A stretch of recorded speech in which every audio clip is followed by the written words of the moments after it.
ഇന്ന് ഞാൻ ചെമ്പകം പൂത്തതിൻ്റെ വീഡിയോ ആണ് എടുത്തിട്ടുള്ളത്. ചെമ്പകം എന്ന് പറയുമ്പോൾ അത്ര വലുതൊന്നുമല്ല, ഒരു ചെറിയ ചെമ്പകമാണ്. ചട്ടിയിലാണ് വളർത്തിയിട്ടുള്ളത്. പിന്നെ ഇതാദ്യം പൂത്തപ്പോൾ ഇതിന് വലിയ സുഗന്ധമൊന്നും ഉണ്ടായിരുന്നില്ല. ഇത് ഒരു ഹൈബ്രിഡ് ചെമ്പകമാണ്, അതുകൊണ്ടായിരിക്കും ഇതിന് ഇത്ര മണമൊന്നും ഇല്ലാത്തതെന്ന് വിചാരിച്ചു. അതിൻ്റെ അടുത്ത് ചെന്ന് നിൽക്കുമ്പോൾ മാത്രം നമുക്കൊരു ചെറിയ സുഗന്ധം അനുഭവപ്പെടും. പക്ഷേ ഇത് പൂത്ത് ഇപ്പോൾ മൂന്നാമത്തെ തവണയാണ്. ഇപ്പോൾ നല്ല മണമൊക്കെ ഉണ്ട്. നമ്മുടെ വീടിൻ്റെ പരിസരത്തൊക്കെ ഇതിൻ്റെ ഒരു നല്ല സുഗന്ധം അനുഭവപ്പെടുന്നുണ്ട്. പിന്നെ നമ്മുടെ ബാൾസ് എല്ലാം മഴയിൽ കുറച്ച് ഡാമേജ് ആയിട്ടുണ്ടെന്ന് പറഞ്ഞിട്ടുണ്ടായല്ലോ. അതൊക്കെ ഇങ്ങനെ തന്നെ പോകുന്നു.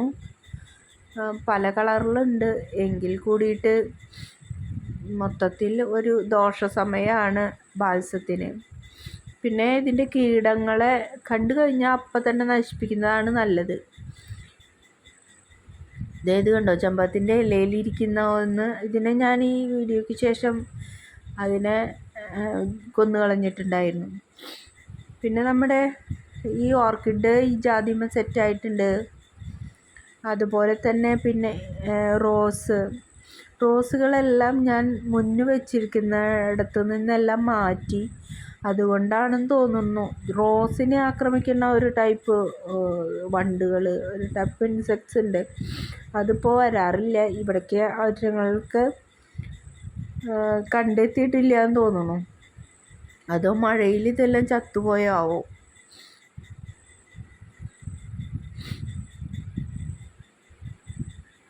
അതുപോലെ തന്നെ നമ്മുടെ ഓർക്കിഡിലും സ്പൈക്കുകളൊക്കെ വന്നിട്ടുണ്ട്. ഓർക്കിഡിൽ സ്പൈക്ക് വരുന്ന സമയത്ത് എനിക്ക് ഇത്തിരി ടെൻഷനാണ്. കാരണം ഇതിന് ഞാഞ്ഞൂള് ഒച്ചുകളൊക്കെ വന്നിട്ട്, ഞാഞ്ഞൂള് തന്നെയാണ് മെയിനായിട്ട് ഇതിൻ്റെ ശത്രു. അത് വന്നിട്ട് ഇതിൻ്റെ നീര് കുടിക്കലും അത് കട്ട് ചെയ്ത് കളയലൊക്കെ ഒരു പതിവ് കാഴ്ചയാണ്. അതുകൊണ്ട് തന്നെ ഓർക്കിഡ് ഉണ്ടാവുന്ന സമയത്ത് സ്പൈക്ക് വന്നു കഴിഞ്ഞാലും അത് പൂവുണ്ടാവുന്ന വരെ ഇതിന് ഒരു കാത്തിരിപ്പാണ്.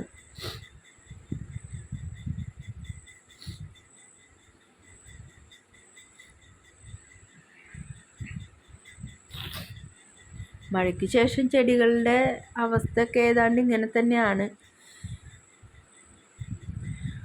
പിന്നെ ഈ ചെടീനെ നമുക്ക് നന്നായിട്ടൊന്ന് ട്രിം ചെയ്ത് കൊടുക്കണം.